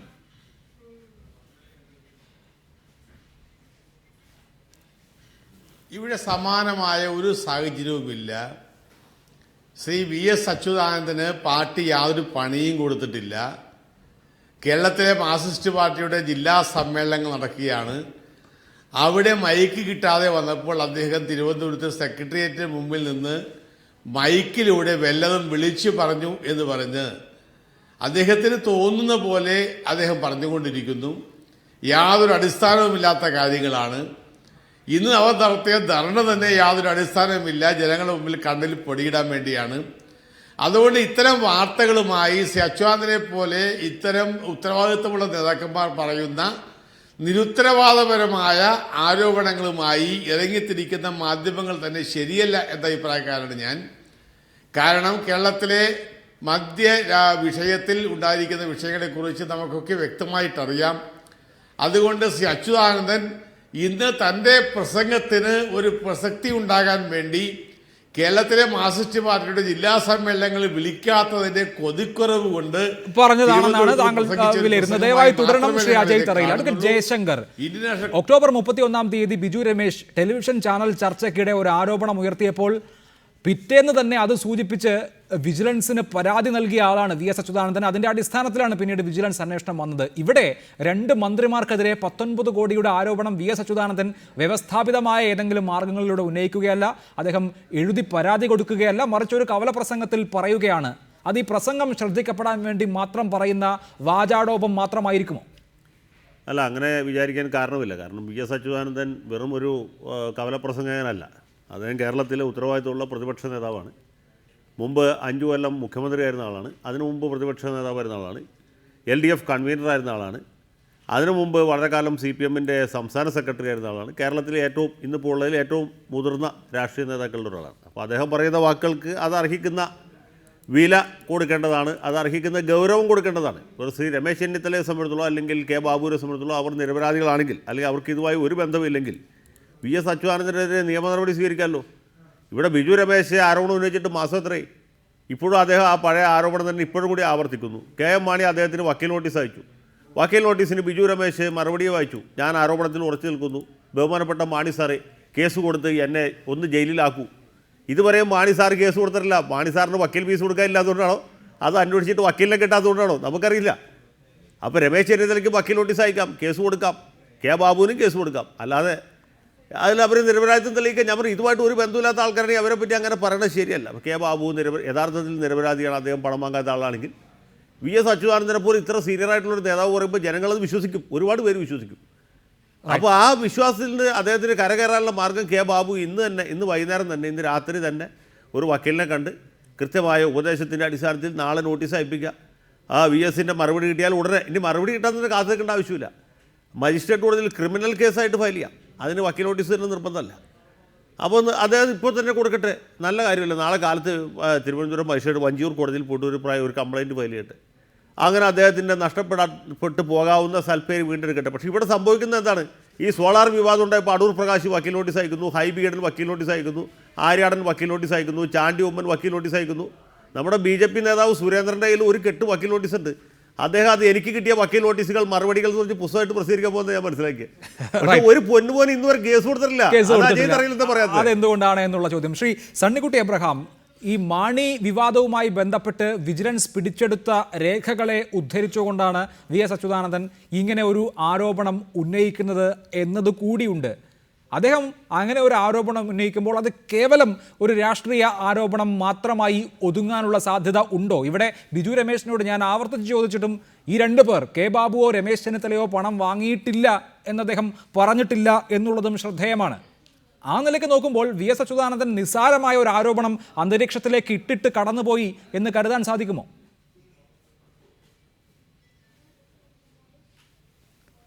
അഭിലാഷ്, ഇപ്പോൾ VS അച്യുതാനന്ദനെ കുറിച്ച് നമ്മുടെ പ്രിയപ്പെട്ട അഡ്വക്കേറ്റ് അദ്ദേഹം ആരാണ്, അദ്ദേഹത്തിൻ്റെ വിശ്വാസ്യതയൊക്കെ പറഞ്ഞ് ഞാൻ അതിനോടൊക്കെ 100% യോജിക്കുന്ന ആളാണ്. VS അച്യുതാനന്ദൻ വെറുതെ അങ്ങാടിയിൽ വന്ന് അനാവശ്യം പറയും എന്ന് ഞാനും കരുതുന്നില്ല. തീർച്ചയായും അദ്ദേഹം ആ ഒരു തെളിവുകൾ അദ്ദേഹത്തിൻ്റെ പക്കൽ കൃത്യമായ സോളിഡായ തെളിവുകൾ ഇല്ലാതെ ഇത്തരത്തിലുള്ള ഒരു ആരോപണം 2 പ്രധാനപ്പെട്ട മന്ത്രിമാർക്കെതിരെ പരസ്യമായി പറയും എന്ന് ഞാനും കരുതുന്നില്ല. തെളിവുകളുണ്ട് എന്ന് ഞാൻ വിശ്വസിക്കുകയാണ്. ഇപ്പോൾ ഇവിടെ ശ്രീ ജയശങ്കർ പറഞ്ഞു ബാബുവിനെ ഒരു മാനനഷ്ട കേസ് കൊടുക്കാം, ഇന്ന് രാത്രി തന്നെ വക്കീലിനെ കാണാം, രമേശ് ചെന്നിത്തലയ്ക്ക് കാണാം. ശരിയാണ്, അദ്ദേഹത്തിന് കാണാവുന്നതാണ്. പക്ഷേ നമുക്കറിയാം ഈ കോൺഗ്രസ് മന്ത്രിമാരൊക്കെ വളരെ മോശക്കാരാണ്. അവരാരും അവർക്കെതിരെ ആരോപണം വന്നാലൊക്കെ അതൊരു ഭൂഷണമായിട്ട് കരുതുന്നവരാണ്. പക്ഷേ VS അച്യുതാനന്ദൻ അങ്ങനല്ല. VS അച്യുതാനന്ദനെ ചൂണ്ടി കെ ബാബു പറയുന്നു അങ്ങാടിയിരുന്ന് അനാവശ്യം പറയരുതേ എന്ന് പറയുമ്പോൾ അദ്ദേഹത്തിനെതിരായിട്ടൊന്ന് ആരോപണം അത് ശരിയല്ല എന്ന് തെളിയിക്കേണ്ട ഒരു ബാധ്യത VS അച്യുതാനന്ദനുണ്ട്. അദ്ദേഹം കെ എം മാണിക്കെതിരായിട്ട് ആരോപണം ഉണ്ടായപ്പോൾ പിറ്റേന്ന് തന്നെ ഒരു കടലാസ് എഴുതി കൊടുത്തു വിജിലൻസ് അന്വേഷണം വേണമെന്ന്. അദ്ദേഹത്തിൻ്റെ തെളിവുകൾ, കൈവശമുള്ള തെളിവുകളുടെ അടിസ്ഥാനത്തിൽ നാളെ തന്നെ ബാബു എന്ത് ചെയ്യട്ടെ, രമേശ് എന്ത് ചെയ്യട്ടെ, നാളെ തന്നെ ഒരു കടലാസിൽ എഴുതി കൊടുക്കാവുന്നേ ഉള്ളൂ. അതാ 2 പേർക്കെതിരെ ഞാൻ ആരോപണം ഉന്നയിച്ചിരിക്കുന്നു, എൻ്റെ തെളിവുകളുണ്ട്, അന്വേഷണം വേണം എന്നാവശ്യപ്പെടാം. താങ്കൾ മറ്റൊരു കാര്യം പറഞ്ഞത് ബിജു രമേശ് ഇവിടെ പറഞ്ഞതിനെക്കുറിച്ചാണ്. ബിജു രമേശ് 3 തവണ ഈ റിപ്പോർട്ടിൻ്റെ ഈ ചർച്ചയിൽ 3 തവണ പറഞ്ഞു ഞാൻ ഉന്നയിച്ച ആരോപണത്തെക്കുറിച്ച് അതുപോലും എനിക്ക് തെളിയിക്കാൻ പറ്റുന്നില്ല എന്ന് പറഞ്ഞു. അതിന് അദ്ദേഹം കാരണം പറഞ്ഞത് അദ്ദേഹത്തിൻ്റെ അസോസിയേഷനിൽപ്പെട്ട സാക്ഷികളെ അല്ലെങ്കിൽ ഈ കേസുമായിട്ട് ബന്ധപ്പെട്ട സാക്ഷികളെ ഭീഷണിപ്പെടുത്തുന്നു, പിന്മാറ്റാനായിട്ട് ശ്രമിക്കുന്നുള്ള. പിന്നീട് അവസാനം പറയുന്നു ഈ കേസ് നടക്കട്ടെ, ഞാനും എന്നോടൊപ്പമുള്ള അസോസിയേഷൻ്റെ ആൾക്കാരും കൂടുതൽ തെളിവുകളുമായി നൽകാൻ മുന്നോട്ട് വരാൻ ആർജവമുള്ളവരാണെന്ന് അദ്ദേഹം പറയുമ്പോൾ ഏത് സാക്ഷികളെയാണ് വിജിലൻസ് പീഡിപ്പിക്കുന്നത് അല്ലെങ്കിൽ ഭീഷണിപ്പെടുത്തുന്നത് എന്ന് അദ്ദേഹം പറയണം. അദ്ദേഹം ആദ്യം പറഞ്ഞു, ചർച്ചയിൽ താങ്കളുടെ ചോദ്യത്തിന് തുടക്കത്തിൽ അദ്ദേഹം പറയുകയുണ്ടായി, ഈ പണം കൊടുത്തവരെ കുറിച്ചുള്ള എല്ലാ വിശദാംശങ്ങളും മിനിറ്റ്സ് ബുക്കിലുണ്ട്, ആ മിനിറ്റ്സ് ബുക്ക് വിജിലൻസിൻ്റെ കൈവശമുണ്ട് എന്ന് പറഞ്ഞപ്പോൾ ഞാൻ വിചാരിച്ചത് ഇനിയും തെളിവുകൾ വേണ്ടല്ലോ, കൃത്യമായിട്ട് മിനിറ്റ്സിൻ്റെ കോപ്പി ഉണ്ട് എന്ന് പറയുമ്പോൾ താങ്കൾ ചോദിക്കുന്നു കെ ബാബുവിനും രമേശ് ചെന്നിത്തലയ്ക്കും പണം കൊടുത്തിട്ടുണ്ടോ എന്ന് ചോദിക്കുമ്പോൾ അദ്ദേഹം പറയുന്നു എനിക്ക് മിനിറ്റ്സ് ബുക്ക് ഒന്നുകൂടെ ഒന്ന് നോക്കണം, അതിൽ അവരുടെ കാര്യം പറഞ്ഞിട്ടുണ്ടോ എന്ന് പറയാതെ എനിക്ക് ഈ 2 പേർക്കെതിരെ ആരോപണം ഉന്നയിക്കാൻ പറ്റുന്നില്ല. താങ്കൾ നേരത്തെ പറഞ്ഞു VS അച്യുതാനന്ദൻ ആരോപണം ഉന്നയിക്കുന്നത് ബിജു രമേശ് പറഞ്ഞ അല്ലെങ്കിൽ അദ്ദേഹത്തിൻ്റെ കൈവശമുള്ള തെളിവ് അടിസ്ഥാനത്തിലാണെന്ന് പറയുമ്പോൾ അദ്ദേഹം തന്നെ പറയുന്നു എനിക്ക് ഈ മിനിറ്റ്സ് ബുക്ക് ഒന്ന് നോക്കണം, അതിൽ ഇവരുടെ പേരുണ്ടോ എന്ന് നോക്കണം. ഞാൻ അഭിലാഷ് ഇവിടെ ഈ 2 പേര് പണം വാങ്ങിച്ചിട്ടില്ല എന്ന് ഞാൻ പറയുന്നില്ല. വാങ്ങിച്ചിട്ടുണ്ടോ വാങ്ങിച്ചിട്ടില്ലയോ അത് എൻ്റെ കാര്യമല്ല, ഞാൻ അന്വേഷിക്കേണ്ട കാര്യമല്ല. പക്ഷേ ഇത്തരം ആരോപണം ഉന്നയിച്ച സ്ഥിതിക്ക് നാളെ VS അച്യുതാനന്ദൻ ഒരു കത്തെഴുതി കൊടുക്കട്ടെ, അപ്പോൾ തന്നെ കിക്ക് വെരിഫിക്കേഷൻ അടുത്ത നടപടിയിലേക്ക് പോകും. നമുക്കറിയാം തെളിവുകളുണ്ടെങ്കിൽ കുറ്റം ചെയ്തവർ ഉപ്പ് തിന്നവർ വെള്ളം കുടിക്കട്ടെ എന്നുള്ള സ്ഥിരം പ്രയോഗം നമുക്കിവിടെ ആവർത്തിക്കാം. അന്വേഷണം നടക്കട്ടെ, തീർച്ചയായും അന്വേഷണം നടക്കട്ടെ എന്നുള്ളതാണ് അതിൻ്റെ സൊല്യൂഷൻ. ഞാൻ അങ്ങയിലേക്ക് മടങ്ങി വരാം. ശ്രീ ബിജു രമേശ്, ഈ ആരോപണം VS അച്യുതാനന്ദൻ ഉന്നയിച്ചതുകൊണ്ട് അത് തെളിയിക്കാനുള്ള ബാധ്യത അദ്ദേഹത്തെ സംബന്ധിച്ചുണ്ട്. കെ മാണിക്കെതിരെ ഉയർത്തിയ ആരോപണം താങ്കളുടേതായിരുന്നു. അത് തെളിയിക്കാൻ താങ്കൾ വിഷമിക്കുന്നു എങ്കിൽ താങ്കളുടെ കയ്യിലാണ് തെളിവുകൾ ഉണ്ടാകേണ്ടത്, താങ്കളാണത് സമർപ്പിക്കേണ്ടത്. താങ്കളുടെ സുഹൃത്തുക്കളായ ബാർ അസോസിയേഷൻ്റെ ഭാരവാഹികളെ മറ്റാരെങ്കിലും സ്വാധീനിച്ച് അവരുടെ മൊഴി ഏതെങ്കിലും തരത്തിൽ വളച്ചൊടിക്കാൻ ശ്രമിക്കുന്നു എന്നതുപോലും ഈ കേസ് തെളിയിക്കുന്നതിന് ഒരു തടസ്സമല്ല. കാരണം താങ്കൾ അന്ന് പറഞ്ഞിരുന്നത് എല്ലാ തെളിവുകളും താങ്കളുടെ കയ്യിൽ ഭദ്രമായി ഉണ്ട് എന്നുള്ളതായിരുന്നു. ഇതിപ്പോൾ കൂടുതൽ ആരോപണങ്ങൾ വരുന്നു. യഥാർത്ഥത്തിൽ ഈ ബാർ കോഴ കേസിന് എന്താണ് സംഭവിക്കുന്നത്? ഈ തെളിവുകൾ മാത്രമല്ലല്ലോ, സാക്ഷികളും പൈസ കൊണ്ടുപോയി കൊടുത്തവരും കൊടുത്തു എന്ന് പറയേണ്ട അത് മൊഴിയിൽ പ്രധാനപ്പെട്ട ഒരു കാര്യമാണ്. അതിൽ തന്നെ ശ്രീ അനിമോനെ ശ്രീ തൊടുപുഴ റോയി വളരെ ശക്തമായ രീതിയിൽ ഭീഷണികൾ പെടുത്തുന്നുണ്ട്. അപ്പൊ അനിമോന് മാനസികമായ രോഗത്തിന് മരുന്ന് കഴിക്കുന്നു എന്ന് വരെ മൊഴി കൊടുക്കാനൊക്കെയാണ് വീട്ടിൽ ചെന്ന് പഠിപ്പിക്കുന്നത്. അല്ലെങ്കിൽ അനിമോനെ മറ്റ് ബിസിനസ്സുകളിൽ ഉപദ്രവിക്കും എന്നുള്ള രീതിയിൽ ഭീഷണിയും സമ്മർദ്ദവും തൊടുകൂടെയുള്ള അനിമോന് കൊടുക്കുന്നതായിട്ട് അനിമോൻ ഞങ്ങളുടെ ചർച്ചയിൽ പറയുകയുണ്ടായി. അതുപോലെ തന്നെ ജോൺ കല്ലാട്ട് ഉൾപ്പെടെയുള്ളവർ പൈസ കൊണ്ടുപോയി കൊടുത്തവരെ പല രീതികളിൽ അവർക്ക് മറ്റ് ബിസിനസ്സുകളൊക്കെ നടത്തുന്നവരാണ്. അവരെ സ്വാധീനിക്കുകയും സമ്മർദ്ദ തന്ത്രങ്ങൾ പ്രയോഗിക്കുകയും അവരെ എല്ലാം പല സ്ഥലങ്ങളിൽ ആൾക്കാർ പോയി കണ്ട് ഭീഷണിപ്പെടുത്തുകയും ചെയ്യുന്നു. അപ്പൊ ആ ഭീഷണികൾ സാക്ഷികൾ മൊഴികൾ പറയുന്നതിൽ നിന്നും വിഭിന്നമായി വരാനുള്ള കോൺട്രഡിക്ഷൻ വരാനുള്ള സാധ്യതകൾ ആ സമയത്ത് കാണുന്നതുകൊണ്ടാണ് ഞാൻ തുറന്നു പറഞ്ഞത്. പക്ഷെ അത് അന്വേഷണം നടക്കുന്ന SP ശ്രീ സുകേഷ് അദ്ദേഹത്തിൽ എനിക്ക് വിശ്വാസമുണ്ട്. അതുപോലെ അതിന്റെ മുകളിൽ ഇരിക്കുന്ന ഹയർ ആർക്കേഡിൽ ഇരിക്കുന്ന വിൻസെന്റ് പോൾ സാറിൽ വിശ്വാസമുണ്ട്, ജേക്കബ് സാറിൽ വിശ്വാസമുണ്ട്. അതുകൊണ്ട് തന്നെയാണ് അതിലൊരു പ്രതീക്ഷ ഉള്ളത്. പക്ഷെ എത്രമാത്രം ഇവരിൽ സമ്മർദ്ദം ചെലുത്തുമ്പോൾ ഇവരുടെ മൊഴികൾ എങ്ങനെ മാറി മറിയാനുള്ള സാധ്യതകൾ അവരുടെ സംസാരത്തിൽ നിന്ന് കാണുന്നത്. പറഞ്ഞാൽ അവരെ ആര് സംരക്ഷിക്കും, അവർക്ക് എന്തെങ്കിലും ബാക്കി ബിസിനസ്സുകൾ എങ്ങനെ മുന്നോട്ട് കൊണ്ടുപോകാൻ കഴിയും? ശ്രീ ബിജു രമേശ്, ഒന്നാമത് ഈ വിജിലൻസ് സംഘം മാത്രമല്ല താങ്കളുടെ ഏക ആശ്രയം. താങ്കളുടെ പക്കൽ ഭദ്രമായ തെളിവുകൾ ഉണ്ടെങ്കിൽ താങ്കൾക്ക് അത് പബ്ലിക് ഡൊമൈനിൽ തന്നെ കൊണ്ടുവരാം. താങ്കൾക്ക് ജുഡീഷ്യറിയെ സമീപിക്കാൻ ഒട്ടേറെ സാധ്യതകൾ താങ്കളുടെ മുന്നിലുണ്ട്. താങ്കളുടെ കയ്യിൽ തെളിവുണ്ടോ ഇല്ലയോ എന്നുള്ളത് മാത്രമാണ് പ്രശ്നം. അത് പോകട്ടെ, എന്തായാലും ഇപ്പോൾ ഈ അന്വേഷണം പുരോഗമിച്ചുകൊണ്ടിരിക്കുകയാണല്ലോ. ഇതിൻ്റെ മുന്നോട്ട് പോക്ക് താങ്കൾ തന്നെ ഇപ്പോൾ താങ്കൾക്കറിയാവുന്ന കുറേ കാര്യങ്ങൾ മൂടിവെക്കുകയാണ്. ഈ വിവാദമുണ്ടായതിൻ്റെ പിറ്റേന്ന് താങ്കളുടെ സംഘടനയുടെ പ്രസിഡന്റ് രാജ്കുമാർ താങ്കളോടായി നടത്തിയ ഒരു ഉപദേശം, തനിക്കിനി വേറെ ബിസിനസ് ഒന്നും നോക്കി ജീവിക്കാൻ പ്ലാൻ ഇല്ലേ എന്നുള്ളതായിരുന്നു. അത്തരത്തിൽ ബിസിനസ് തകരുമോ എന്നുള്ള ആശങ്ക താങ്കൾക്കും ഉണ്ടാകാം. എന്തായാലും ഇത്രയൊക്കെയായി, ഇനി എല്ലാ കാര്യങ്ങളും അങ്ങ് പറഞ്ഞുകൂടെ? ഞാൻ പറഞ്ഞ ഒരു കാര്യം തെളിയിക്കാൻ കഴിഞ്ഞാൽ മറ്റു വസ്തുതകൾ സത്യസന്ധമായി പറയുന്നതിന് കുഴപ്പമില്ല. അതാണ് ഞാൻ പറഞ്ഞ അന്വേഷണ ഏജൻസിയോട്, ഞാൻ അന്വേഷണ ഉദ്യോഗസ്ഥനോടും മറ്റു കുറെ വിവരങ്ങൾ കൂടി ഞാൻ വെളിപ്പെടുത്തിയിട്ടുള്ളതാണ്. പക്ഷെ അപ്പോഴാണ് പറഞ്ഞ അത് വേറെ കേസ് പരാതി കൊടുത്ത് അന്വേഷിച്ചാൽ മാത്രമേ വരുള്ളൂ. ഈ അന്വേഷണം ഏത് ദിശയിലെത്തും എന്ന് കണ്ടതിന് ശേഷം അടുത്തതിലേക്ക് കടക്കാം എന്നുള്ളതാണ് ഞാൻ ബാക്കി ഉള്ള ഇതുമായി ബന്ധപ്പെട്ടവരുള്ള സംസാരിച്ചപ്പോൾ എടുത്ത തീരുമാനം. കാരണം ഇത് തന്നെ ഒരിടം വെച്ചെങ്കിൽ വെറുതെ പറഞ്ഞ് കൂടുതൽ പ്രശ്നങ്ങളിലേക്ക് പോകുന്നതിനേക്കാളും നല്ലത് ഒരു അന്വേഷണം സത്യസന്ധം പുറത്തു കൊണ്ടുവരാൻ കഴിഞ്ഞാൽ ബാക്കി കാര്യങ്ങളുമായി ഞാൻ മുന്നോട്ട് വരും. താങ്കൾ വരും. റൈറ്റ്, ദയവായി തുടരുക. ശ്രീ അജയ് തറയിൽ, എന്തുകൊണ്ട് KM മാണിക്കെതിരെ കേസെടുത്തു എന്ന ചോദ്യത്തിന് അത് അങ്ങനെയേ പറ്റുകയുള്ളായിരുന്നു എന്നാണ് ആഭ്യന്തരമന്ത്രി നൽകിയ മറുപടി. Lalithakumari versus state of UP ഒക്കെ ഉദ്ധരിച്ചുകൊണ്ടാണ് അദ്ദേഹം അതിന് ന്യായീകരണം പറഞ്ഞത്. അതേ സാഹചര്യം ആഭ്യന്തരമന്ത്രിയുടെ കാര്യത്തിലും ഇല്ലേ? ഇക്കാര്യത്തിൽ ഇനി ഒരു പരാതി ഉണ്ടായാൽ നാളെ അത് ഉണ്ടായേക്കാം, ആർക്കും പരാതി കൊടുക്കാമല്ലോ. അത് ഇതേപോലെ ക്വിക്ക് വെരിഫിക്കേഷന് വിധേയമാക്കേണ്ടി വരും. അതിൽ കോഗ്നിസബിൾ ഒഫൻസ് ഉണ്ട് എന്ന് കണ്ടാൽ ആഭ്യന്തരമന്ത്രിക്കെതിരെയും കേസെടുക്കേണ്ടി വരും. അങ്ങനെ ഒരു സാഹചര്യം ഭയപ്പെടുന്നുണ്ടോ കോൺഗ്രസ്?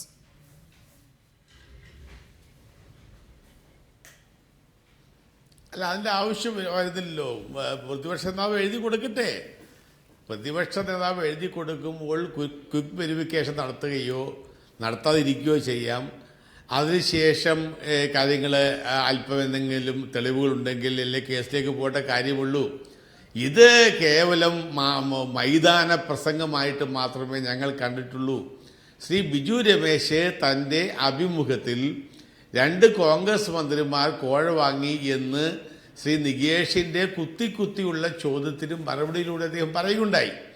അങ്ങനെയുള്ള ഒരു മറുപടിയുടെ പശ്ചാത്തലത്തിൽ അതിനൊരു പുതിയ മാനം കൈവരുത്താൻ 2 മന്ത്രിമാരെ കൂടി അഴിമതിയുടെ കറുത്ത പുകയുടെ പിന്നിൽ നിർത്താൻ വേണ്ടിയുള്ള ശ്രമത്തിന്റെ ഭാഗമായിട്ടാണ് അച്യുതാനന്ദൻ ഈ ആരോപണം ഇന്ന് തിരുവനന്തപുരത്ത് ഉന്നയിച്ചിട്ടുള്ളത്.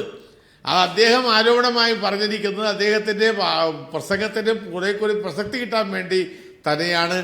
ശ്രീ അച്യുതാനന്ദൻ, ശ്രീ ജയശങ്കറും പറഞ്ഞു, ശ്രീ സണ്ണിക്കുട്ടിയും പറഞ്ഞു, അച്യുതാനന്ദൻ വളരെ വസ്തുനിഷ്ഠമായി കാര്യങ്ങൾ പഠിച്ചും തെളിവുകൾ ശേഖരിച്ചും പറയുന്ന ഒരു വ്യക്തിയാണ് എന്ന് പറഞ്ഞു. എങ്കിൽ അദ്ദേഹം ശ്രീ R ബാലകൃഷ്ണപിള്ളയെ ജയിലടച്ച പോലെ അദ്ദേഹത്തെ അവസാനം വരെ പോരാടാൻ കഴിയുമല്ലോ. അദ്ദേഹം പോരാടത്തെ, അതിനുള്ള തയ്യാറെടുപ്പിലല്ലോ അദ്ദേഹത്തിന് നിൽക്കാൻ കഴിയുന്നത്. അദ്ദേഹം ഇത് വാചാലമായി അദ്ദേഹത്തിന്റെ പ്രസംഗത്തിലൂടെ കളിയാക്കിയുള്ള ഒരു പ്രസംഗം എന്നതിനപ്പുറത്തേക്ക് അതിൽ കാതലായ ഒന്നും തന്നെ ഇല്ല. അത് കാത്തിരുന്ന് കാണേണ്ട വിഷയമാണ്. കേരളത്തിലെ ബാർ സംബന്ധിച്ച വിഷയത്തെക്കുറിച്ച് ഈ കോഴക്കേസ് ആകാശത്തിൽ ഇങ്ങനെ ഞാനും നേരത്തെ പറഞ്ഞല്ലോ, മാണി സാറിനെതിരെ പറഞ്ഞിരിക്കുന്ന ആരോപണം, മുഖ്യമന്ത്രിക്കെതിരെ വന്നിരിക്കുന്ന ആരോപണം, അത് മറ്റു പല മന്ത്രിമാരിലേക്കും വ്യാപിപ്പിച്ച് കേരളത്തിലെ UDF-ലേക്ക് വ്യാപിപ്പിക്കുക. ഈ വരാൻ പോകുന്ന പഞ്ചായത്ത് തെരഞ്ഞെടുപ്പിന് മുമ്പ് അതിന്റെ രാഷ്ട്രീയ ലക്ഷ്യങ്ങളാണ് താങ്കൾ സൂചിപ്പിക്കുന്നത്. ദയവായി തുടരണം Shri Ajay Tharayil. Advocate Jayashankar, K M മാണിക്കെതിരെ കേസെടുത്തതുപോലെ രമേശ് ചെന്നിത്തലയ്ക്കെതിരെയും കെ ബാബുവിനെതിരെയും കേസെടുക്കേണ്ടി വരുമോ?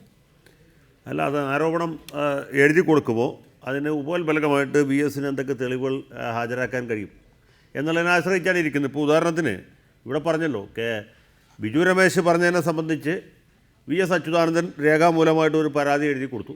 അത് ഡയറക്ടർ ഓഫ് വിജിലൻസിന് കൊടുത്തു. അതേസമയത്ത് തന്നെ സുനിൽ കുമാർ കോടതിയെ സമീപിച്ചു. കോടതി നടപടികൾ മുറുകുന്നതനുസരിച്ച് കേസ് രജിസ്റ്റർ ചെയ്യാതെ മുന്നോട്ട് പോകാൻ കഴിയുകയില്ല എന്ന സാഹചര്യത്തിൽ അത് കെ എം മാണിയോടുള്ള ബഹുമാന സൂചകമായിട്ടല്ല കേസ് രജിസ്റ്റർ ചെയ്തത്. അല്ലെങ്കിൽ നീതിന്യായ നടത്തിപ്പിൽ മന്ത്രിമാർക്കും മന്ത്രിസഭയ്ക്കും അന്വേഷണ ഉദ്യോഗസ്ഥർക്കുമുള്ള നിർബന്ധം കൊണ്ടല്ല കേസ് രജിസ്റ്റർ ചെയ്തത്. ഹൈക്കോടതിയിലെ കേസ് കൂടി വന്നപ്പോൾ കേസ് മുറുകുകയും ലളിതാകുമാരി കേസിൻ്റെ ജഡ്ജിമെൻ്റ് അനുസരിച്ച് കേസ് രജിസ്റ്റർ ചെയ്യാതെ മാർഗ്ഗമില്ലാതെ വന്നപ്പോൾ ഈ കേസ് രജിസ്റ്റർ ചെയ്ത ശേഷവും കെ എം മാണി ആ സ്ഥാനത്തിന് തുടരുകയല്ലേ. രജിസ്റ്റർ ചെയ്ത അന്ന് തന്നെ വൈകുന്നേരം ശ്രീ രമേശ് ചെന്നിത്തല കെ എം മാണിയെ വീട്ടിൽ പോയി കണ്ട് മാണി സാറ് സേഫാണെന്ന് പറയുന്നത് നമ്മൾ കേട്ടില്ലേ. അപ്പോൾ അതൊക്കെ സൂചിപ്പിക്കുന്നത് എന്താണ്? ഇവിടെ ബിജു രമേശ് തെളിവുകൾ ഹാജരാക്കുന്നില്ല എന്നുള്ളത് സണ്ണിക്കുട്ടി വലിയ കുറ്റമായിട്ട് പറഞ്ഞിട്ടു. ബിജു രമേശിനെ സംബന്ധിച്ചുള്ള അദ്ദേഹത്തിന് അറിയാവുന്ന കാര്യങ്ങൾ അദ്ദേഹം വിജിലൻസിനോട് പറഞ്ഞു. അല്ലാതെ അദ്ദേഹത്തിന് ഇവരെ പ്രോസിക്യൂട്ട് ചെയ്ത് ജയിലിലടക്കാനൊന്നും അധികാരമില്ലല്ലോ. അദ്ദേഹം തിരുവനന്തപുരത്തെ ഒരു ബാർ ഉടമസ്ഥനാണ്, അല്ലെങ്കിൽ ഒരു ബിസിനസ്സുകാരനാണ്. അതിൽ കൂടുതലായിട്ട് അദ്ദേഹത്തിനൊന്നും ചെയ്യാൻ കഴിയില്ല. പക്ഷേ ഒരു ബിസിനസ്സുകാരൻ്റെ പരിധിക്കകത്ത് നിന്നുകൊണ്ട്, ആ പരിമിതിക്കകത്ത് നിന്നുകൊണ്ട് അദ്ദേഹത്തിനെ കൊണ്ട് കഴിയുന്ന രീതിയിൽ ആരോപണത്തിൽ ഇപ്പോഴും ഉറച്ചിരിക്കുന്നില്ല. ചെറിയ കാര്യമാണോ? ഇപ്പോൾ എനിക്കിവിടെ ഇരുന്നിട്ട് രമേശ് ചെന്നിത്തലയെ വെല്ലുവിളിക്കാം, ഉമ്മൻചാണ്ടിയെ വെല്ലുവിളിക്കാം, എന്തുവേണ്ടി ചെയ്യാം. കാരണം ഞാനൊരു വക്കീലാണ്. നടപടി വന്നാൽ ഇത്രേ ഉള്ളൂ. എനിക്കറിയാം ഇന്ത്യൻ ഭരണഘടന ഇവിടെ ഉണ്ട്, നിയമങ്ങൾ ഇവിടെ ഉണ്ട്. അഡ്വക്കേറ്റ് ജയശങ്കറിന് ആരെയും പേടിക്കേണ്ട ആവശ്യമില്ല. ധൈര്യസമേതം എന്തും പറയാം. ബിജു രമേശ് അതുപോലെയല്ലോ, ഒരു ബിസിനസ്സുകാരനല്ലേ. ഈ ബിസിനസ് നാളെ നടത്തണ്ടേ? ആ പരിധിക്കകത്ത് നിന്നിട്ട് അദ്ദേഹം ഇത്രയും പറയുന്നില്ല. ഇത് ചെറിയ കാര്യമാണോ? ഇവിടെ എത്ര പേര് പറയൂ ഇത്? ഈ കേരള സംസ്ഥാനം ഉണ്ടായതിനു ശേഷം എത്ര ബിസിനസ്സുകാർ ഇതുപോലെ ആരോപണം ഉന്നയിച്ച ആരോപണത്തിൽ ഉറച്ചു നിന്നുണ്ട്? എൻ്റെ അറിവിലില്ല. അല്ലെങ്കിൽ അതിന് മാത്രമല്ല ബാക്കിംഗ് അവർക്ക് ഉണ്ടാകണം. ഇത് ചെറിയ കാര്യമല്ല. റൈറ്റ്. ശ്രീ സണ്ണിക്കുട്ടി എബ്രഹാം, ഒന്ന്, മറ്റു മന്ത്രിമാരും പണം വാങ്ങിയിട്ടുണ്ട് എന്ന ആക്ഷേപം ഇതാദ്യമായി VS അച്യുതാനന്ദൻ പറയുമ്പോൾ അറിയുന്ന കാര്യമല്ല. ബിജു രമേശ് തന്നെ മാധ്യമ അഭിമുഖങ്ങളിൽ പറഞ്ഞിട്ടുണ്ട്. ഈ ബാർ ഉടമസ്ഥരുടെ യോഗം നടന്നതിൻ്റെ പല വിവരങ്ങളും പുറത്തേക്ക് വരികയുണ്ടായി. ശബ്ദരേഖ അടക്കമുള്ള കാര്യങ്ങളായി പുറത്തേക്ക് വരികയുണ്ടായി. ഇത് നേരത്തെ തന്നെ രാഷ്ട്രീയ ഉപശാലകളിലുള്ള ഒരു സംസാരമാണ്. വലിയ തുക കൈമാറിയിട്ടുണ്ട് ഈ ബാർ ലൈസൻസുകൾ പുതുക്കുന്നതുമായി ബന്ധപ്പെട്ട വിഷയത്തിൽ എന്നുള്ളത്. VS അച്യുതാനന്ദൻ ഇപ്പോൾ ഈ ആരോപണവുമായി രംഗത്ത് വന്നിരിക്കുന്നു. അദ്ദേഹം ആ ആരോപണവുമായി മുന്നോട്ട് പോയാൽ ബാർ കോഴ വിഷയത്തിൽ ഒരുപക്ഷെ ഈ സർക്കാരിനെ ഉലയ്ക്കും വിധമുള്ള ഒരു സമഗ്രമായ അന്വേഷണത്തിലേക്ക് പോകും എന്ന് താങ്കൾ കരുതുന്നുണ്ടോ?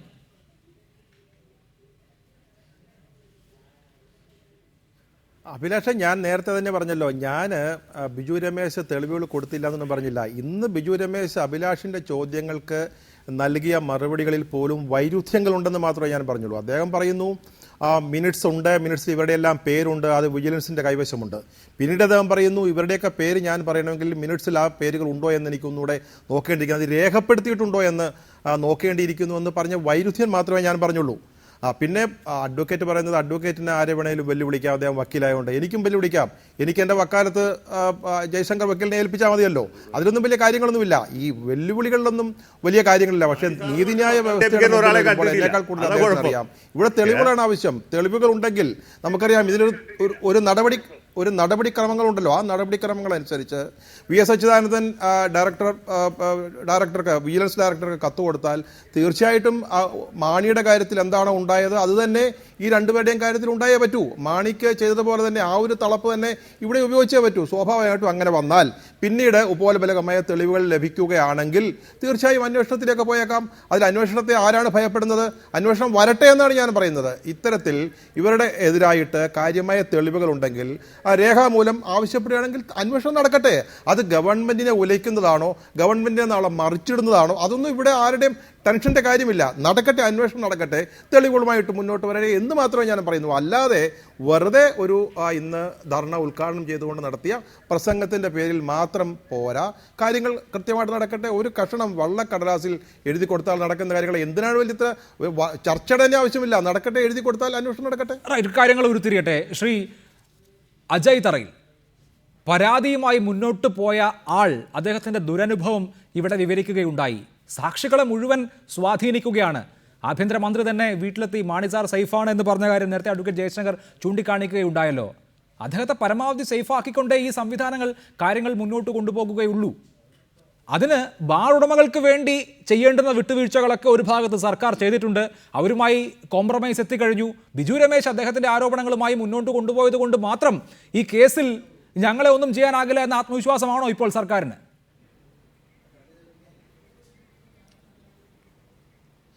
അതല്ല, ശ്രീ ബിജു രമേശ് ഈ ആരോപണം ഉന്നയിച്ച അന്ന് മുതൽ ഞങ്ങൾ വളരെ വ്യക്തമായി അന്ന് മുതൽ ഞങ്ങൾ പറയുന്നുണ്ട്, ബിജു രമേശിന് ഈ ആരോപണം പറയുകയല്ലാതെ ഒരു തെളിവും കൊടുക്കാൻ കഴിയുകയില്ല എന്ന് അന്ന് തന്നെ ഞങ്ങൾ പറഞ്ഞതാണ്. വിജിലൻസ് കേസ് എടുക്കുന്നതിന് മുമ്പ് തന്നെ പറഞ്ഞിട്ടുള്ള കാര്യങ്ങളാണ്. നിങ്ങൾക്ക് നിങ്ങളുടെ ചാനലിൽ അത് റിവൈൻഡ് ചെയ്ത് കാണാൻ കഴിയും, പഴയ ക്ലിപ്പിങ്സ്. അതുകൊണ്ട് ഒരു തെളിവും ഇവർക്ക് കൊടുക്കാൻ കഴിയില്ല. ഇത് ആളുകളെ മോശക്കാരാക്കാൻ വേണ്ടിയുള്ള മനഃപൂർവമായ ചില വെല്ലുവിളികളും ചില ആരോപണങ്ങളുമാണ്.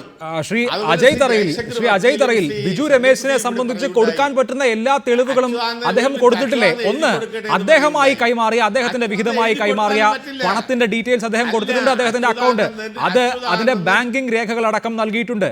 അദ്ദേഹത്തിന്റെ ഡ്രൈവർ മൊഴി കൊടുത്തിട്ടുണ്ട്. 3 തീയതികൾ, മാർച്ച് 26 മുതലുള്ള 3 തീയതികളിൽ ആരൊക്കെ പോയി കെ എം മാണിയെ എവിടെയൊക്കെ കണ്ടു എന്നതിന്റെ വ്യക്തമായ വിവരം കൊടുത്തിട്ടുണ്ട്. അവരുടെ ടെലിഫോൺ ടവർ രേഖകൾ പരിശോധിച്ചാൽ അവരുടെ സാന്നിധ്യം ഏപ്രിൽ 2-ാം തീയതി പുലർച്ചെ 6 മണിക്ക് കെ എം മാണിയുടെ ഔദ്യോഗിക വസതിയിൽ പോയ 3 പേരുടെ ടെലിഫോൺ റെക്കോർഡുകൾ അടക്കം വിജിലൻസിന്റെ കയ്യിലുണ്ട്. അപ്പോൾ ഇതൊന്നും ഒരു തെളിവുമില്ലാതെ അന്തരീക്ഷത്തിലുള്ള കാര്യങ്ങളല്ല. അല്ല, വിജിലൻസിന്റെ കയ്യിലുള്ള അഭിലാഷ് എങ്ങനെ അറിഞ്ഞു? വിജിലൻസിന്റെ കയ്യിലുള്ള അഭിലാഷ് എങ്ങനെ അറിഞ്ഞു? അല്ല, വിജിലൻസിന്റെ കയ്യിൽ അങ്ങനെ ഇല്ല എന്നാണോ? എന്തായാലും ബിജു രമേശ് ഉന്നയിച്ച ആരോപണം അതാണ്. പ്രതിപക്ഷം നിയമസഭയിൽ ആരാണ് പണം കൊണ്ടുപോയത് എന്ന് അവരുടെ പേര് സഹിതം പറഞ്ഞ ശേഷം ഇവരുടെ ടെലിഫോൺ ടവർ ലൊക്കേഷൻ അനുസരിച്ച് ഇവർ 6 മണി നേരത്ത് കെ എം മാണിയുടെ ഔദ്യോഗിക വസതിയിൽ ഉണ്ടോ ഇല്ലയോ എന്ന ചോദ്യം ചോദിച്ചിരുന്നു. വിജിലൻസിന്റെ കയ്യിൽ അങ്ങനെ തെളിവില്ലെങ്കിൽ വേണ്ട.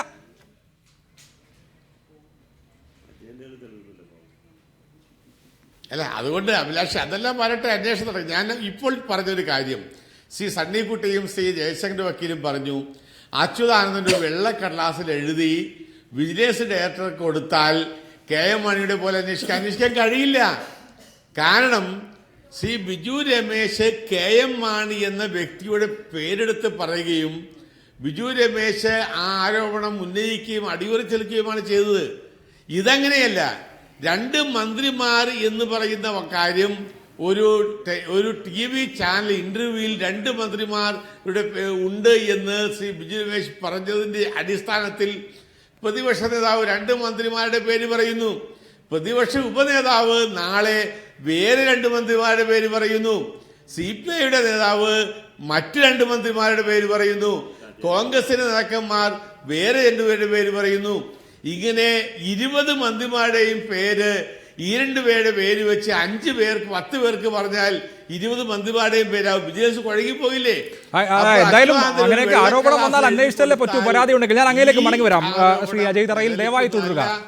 അഡ്വക്കേറ്റ് ജയശങ്കർ, രമേശ് ചെന്നിത്തലയുടെ പേര് ഇതുമായി ബന്ധപ്പെട്ട് നടന്ന ചർച്ചകളിൽ കോഴ വാങ്ങി എന്ന തരത്തിൽ നേരത്തെ ചർച്ച ചെയ്യപ്പെട്ടിട്ടുണ്ടായിരുന്നില്ല. ഇപ്പോൾ VS അച്യുതാനന്ദൻ രമേശ് ചെന്നിത്തലയുടെ പേര് കൂടി വലിച്ചിടുകയാണ്. അതിന് രമേശ് ചെന്നിത്തല പറയുന്ന മറുപടി, കൃഷ്ണപിള്ള സ്മാരകവുമായി ബന്ധപ്പെട്ട് കേസെടുത്തതിലുള്ള വ്യക്തി വൈരാഗ്യം, വൈരനിര്യാതന ബുദ്ധിയോടുകൂടി VS അച്യുതാനന്ദൻ പെരുമാറുന്നു എന്നുള്ളതാണ്. ഇതൊരു രാഷ്ട്രീയ സന്ദർഭത്തിൽ നടത്തുന്ന പ്രസ്താവന കൂടിയാണ്. VS അച്യുതാനന്ദൻ അത്തരത്തിൽ തനിക്ക് ഇപ്പോൾ നേട്ടമുണ്ടാക്കാൻ പറ്റുന്ന ഇടങ്ങളിൽ സ്കോർ ചെയ്യുകയാണോ?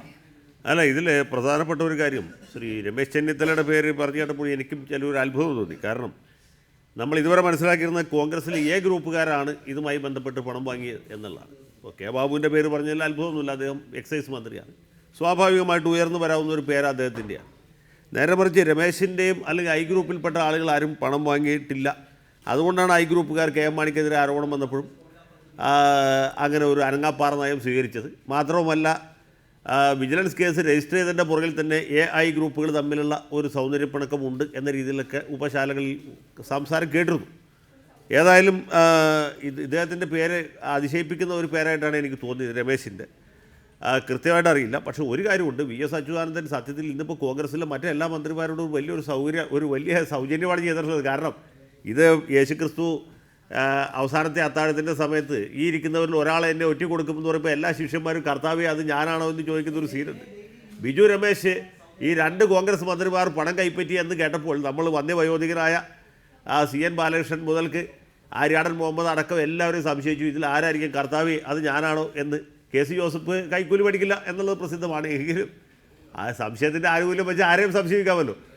PC ജോർജ് പണ്ട് ഗണേഷ് കുമാറിനെ കുടിക്കുക പോലെ ഈ മന്ത്രിമാർ ആരുമല്ല ഗണേഷ് കുമാറാണെന്ന് പറഞ്ഞ പോലെ VS അച്യുതാനന്ദൻ 2 പേരുടെ പേര് പറഞ്ഞുകൊണ്ട് ബാക്കി കോൺഗ്രസ് മന്ത്രിമാർക്ക് ഇന്നിപ്പോൾ സമാധാനത്തിന് അവകാശമുണ്ട് എന്നാണ് ഞാൻ വിചാരിക്കുന്നത്. റൈറ്റ്. ശ്രീ സണ്ണിക്കുട്ടി എബ്രഹാം, ഈ ആരോപണങ്ങളുടെ തുടർച്ച എന്തായാലും VS അച്യുതാനന്ദൻ പരാതി കൊടുക്കുമോ ഇല്ലയോ എന്നതിൻ്റെ അടിസ്ഥാനത്തിലാണ് തീരുമാനിക്കപ്പെടുന്നത്. അതിനുമപ്പുറത്ത് ഈ രാഷ്ട്രീയ വിവാദത്തിൻ്റെ തുടർച്ച എന്നുള്ളത് KM മാണിക്കെതിരെ കേസെടുക്കപ്പെട്ടത് UDF-ൽ വലിയ ഓളങ്ങൾ ഉണ്ടാക്കിയെങ്കിൽ ബാർ ഉടമകളിൽ വലിയൊരു വിഭാഗം പിന്മാറിയതുകൊണ്ട് തന്നെ ആ കേസ് ഏറെക്കുറെ പതുക്കെ അവസാനിക്കും എന്ന മട്ടിലായിരുന്നു. ഇപ്പോൾ VS അച്യുതാനന്ദൻ പുതിയ ആരോപണങ്ങളുമായി വരുമ്പോൾ അത് UDF-ന്റെ ആഭ്യന്തര രാഷ്ട്രീയത്തിൽ പ്രതിഫലിക്കുമോ?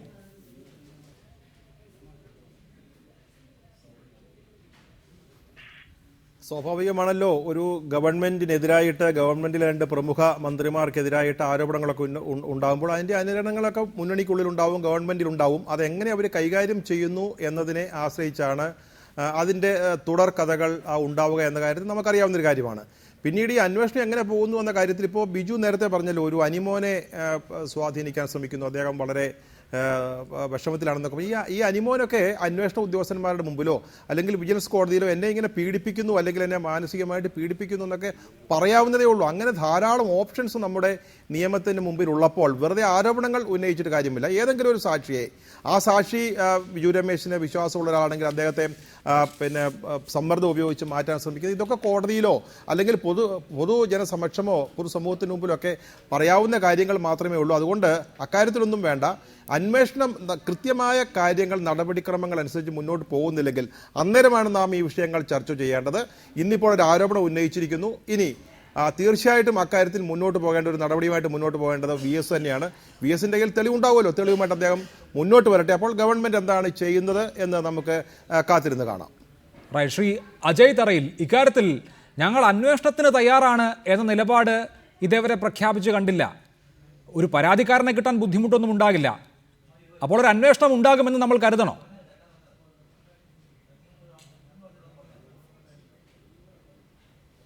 അല്ല, ഇത് ശ്രീ രമേശ് ചെന്നിത്തലയും ശ്രീ കെ ബാബുവും വളരെ വ്യക്തമായി പറഞ്ഞല്ലോ, തെളിവുകൾ ഉണ്ടെങ്കിൽ കൊണ്ടുവരൂ എന്ന് പറഞ്ഞ് അവർ വെല്ലുവിളിച്ചല്ലോ.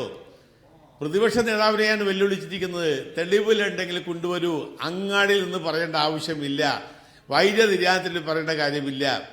ഇത് ചാനൽ ചർച്ചയ്ക്കല്ലോ പറയേണ്ടത്, അഴിമതി ആരോപണമല്ലേ. അതുകൊണ്ട് ഞങ്ങൾ പറയുന്നു, ശ്രീ അച്യുതാനന്ദന്റെ കയ്യിൽ തെളിവുകൾ ഉണ്ടെങ്കിൽ ധൈര്യമായി കൊണ്ടുവരൂ. ഏത് അന്വേഷണത്തെയും നേരിടാൻ കോൺഗ്രസും UDF-ഉം തയ്യാറാണ്. അത് ഞങ്ങൾക്കൊരു ഭയവുമില്ല. ഞങ്ങളുടെ കൈകൾ ശുദ്ധമാണ് എന്ന കാര്യം ഇവിടെ പറയുന്നു. അച്യുതാനന്ദൻ ഇപ്പോൾ തൽക്കാലം അരുൺകുമാർ എന്ന് പറയുന്ന തന്റെ മകനെ രക്ഷിക്കാൻ ഇറങ്ങുന്നതാണ് ബുദ്ധി, മറ്റാരുടെയും തലയിൽ കയറുന്നതല്ല എന്നാണ് എനിക്ക് അദ്ദേഹത്തോട് പറയാനുള്ളത്. അഡ്വക്കേറ്റ് ജയശങ്കർ, VS അച്യുതാനന്ദൻ പിടിച്ചതൊന്നും അങ്ങനെ എളുപ്പത്തിൽ വിടാറില്ല. ബാലകൃഷ്ണപിള്ളയെ കൊടുക്കാൻ അദ്ദേഹം 20 വർഷമാണ് ചെലവാക്കിയത്. ഐസ്ക്രീം പാർലർ കേസിന്റെ കുഞ്ഞാലിക്കുട്ടിയുടെ അവസ്ഥ നമുക്കറിയാം. അതുകൊണ്ട് VS അച്യുതാനന്ദന് ഇക്കാര്യത്തിൽ എന്തെങ്കിലും തെളിവുകൾ ഉണ്ടെങ്കിൽ അദ്ദേഹം ഈ കേസുമായി ശക്തമായി മുന്നോട്ട് പോകേണ്ടതാണ്. പക്ഷേ ഈ ആരോപണത്തിന്റെ ഒരു സ്വഭാവം കണ്ടിട്ട് അങ്ങനെ ഒന്ന് തോന്നുന്നുണ്ടോ? അല്ല, അതിപ്പോൾ അദ്ദേഹത്തിൻ്റെ കയ്യിൽ എന്തൊക്കെ തെളിവുകളുണ്ടെന്ന് നമുക്ക് ഈ സന്ദർഭത്തിൽ പറയാൻ കഴിയില്ല. അദ്ദേഹം പരാതി കൊടുക്കുകയില്ല എന്ന് നമുക്ക് ഉറപ്പിച്ച് പറയാൻ കഴിയില്ല. കാരണം അദ്ദേഹത്തിൻ്റെ ഒരു രീതി അനുസരിച്ച് അവസാനം വരെയും പോരാടുന്ന ഒരാളാണ്. ഇപ്പോൾ TP ചന്ദ്രശേഖരൻ്റെ കേസിൽ തന്നെ പുള്ളി പാർട്ടി എന്തൊക്കെ തരത്തിലുള്ള സമ്മർദ്ദങ്ങൾ ചെലുത്തിയിട്ടും VS പിടിച്ച സ്ഥലത്ത് തന്നെ ഉറപ്പിച്ച് നിർത്തുകയും ഏറ്റവും കുറഞ്ഞ പക്ഷം കുന്നുമ്മക്കര രാമേന്ദ്രനെങ്കിലും പാർട്ടിയിൽ നിന്ന് പുറത്താക്കിക്കാനും അവസാനം വരെ ഇപ്പോൾ ഏറ്റവും ഈ ഘട്ടത്തിൽ പോലും അദ്ദേഹം പഴയ നിലപാടിൽ തന്നെ നിൽക്കണം. അപ്പോൾ അദ്ദേഹത്തെ സംബന്ധിച്ചുള്ള അങ്ങനെ ഒരു നിലപാടിൽ നിന്ന് പുറകോട്ട് പോകുന്ന ആളല്ല. പിന്നെ ഈ ജീവിത സായന്തരത്തിൽ ഇനിയിപ്പോൾ അദ്ദേഹത്തിന് മറ്റെന്തെങ്കിലും പദവികൾ കിട്ടാൻ വേണ്ടിയിട്ട് ഇങ്ങനെ ഒരു നിയമ പ്രശ്നവുമായിട്ട് മുന്നോട്ട് പോകുന്നു എന്ന് നമുക്ക് കരുതാനും കഴിയുകയില്ല. അദ്ദേഹത്തിൻ്റെ ഒരു രീതി അതാണ്, എല്ലാവർക്കും അറിയാം. പിന്നെ ഇതിപ്പോൾ ആരോപണങ്ങൾ അല്ല, ഒരു തെളിവുമില്ല എന്ന് അജയ് തറയിൽ എത്ര ആവർത്തിച്ച് പറഞ്ഞാലും ഇപ്പം നമ്മൾ കണ്ടാണല്ലോ കോമൺവെൽത്ത് ഗെയിംസിൻ്റെ കാര്യത്തിൽ എന്താണ് ഉണ്ടായത്, ഷീല ദീക്ഷിതിന് എന്താണ് പറ്റിയത്, സൽമാൻ ഖുർഷീദിന് എന്താണ് പറ്റിയത്, അതുപോലെ കോൺഗ്രസിൻ്റെ പ്രമുഖരായ നേതാക്കന്മാർ P. ചിദംബരം ബുദ്ധിമാനായതുകൊണ്ട് തെരഞ്ഞെടുപ്പിൽ മത്സരിച്ചില്ല. മറ്റ് മത്സരിച്ച നേതാക്കന്മാർക്കൊക്കെ എന്ത് പറ്റി? 403 മെമ്പർമാരുണ്ടായിരുന്ന കോൺഗ്രസ് പാർട്ടി ഇന്ന് 44 പേരായിട്ടിരിക്കുന്നത് നമ്മൾ കാണുന്നില്ലേ? ഇതൊക്കെ എങ്ങനെ സംഭവിച്ചു? കാരണം കോടതിയിലെ തെളിവുകൾ മാത്രമല്ലല്ലോ അജയ, ജനം എന്ന് പറഞ്ഞൊരു വിഭാഗം ഇവിടെ ഇല്ലേ? അവരെ നമുക്ക് അങ്ങനെ പറ്റിക്കാൻ പറ്റുമോ? ഇപ്പോൾ ഐസ്ക്രീം പാർലർ കേസുണ്ടായപ്പോൾ ബഹുമാനപ്പെട്ട കുഞ്ഞാലിക്കുട്ടി സാഹിബ് പറഞ്ഞു എൻ്റെ പേരിൽ ഒരു FIR പോലും ഇല്ല എന്ന് അദ്ദേഹം പറഞ്ഞു. FIR പോലും വേണ്ടി വന്നില്ല. കാരണം ഒരു FIR ഇല്ലാതെ കുറ്റിപ്പുറത്തെ പ്രബുദ്ധരായ വോട്ടർമാർ അദ്ദേഹത്തെ തോപ്പിച്ച് തെങ്ങുമ്പോൾ കയറ്റിയില്ലേ? അതെന്തുകൊണ്ട് സംഭവിച്ചു? യവൻ പുലിയാണ് എന്ന് അദ്ദേഹത്തിൻ്റെ ആരാധകർ പറഞ്ഞു. ആൾക്കാർ പറഞ്ഞു പുലിയുടെ സാരി ഇവിടെ അല്ല കാട്ടിലാണ് എന്ന് പറഞ്ഞു. നിയമസഭയിലല്ല, പുലിയുടെ ആവശ്യം കാട്ടിലാണ് അല്ലെങ്കിൽ മൃഗശാലയിലാണ് എന്ന് പറഞ്ഞു. അപ്പോൾ അതൊക്കെ ജനങ്ങൾ ഇവിടെ ചെയ്തതല്ലേ? അതൊക്കെ ജനങ്ങളെ പറ്റിക്കാൻ പറ്റുകയില്ല. ഇതൊക്കെ ജനങ്ങൾ കണ്ടുകൊണ്ടിരിക്കുകയല്ലേ? റൈറ്റ്, വളരെ നന്ദി അഡ്വക്കേറ്റ് ജയശങ്കർ, ശ്രീ ബിജു രമേശ്, ശ്രീ സണ്ണിക്കുട്ടി അബ്രഹാം, ശ്രീ അജയ് തറയിൽ ചർച്ചയിൽ പങ്കെടുത്തതിന്.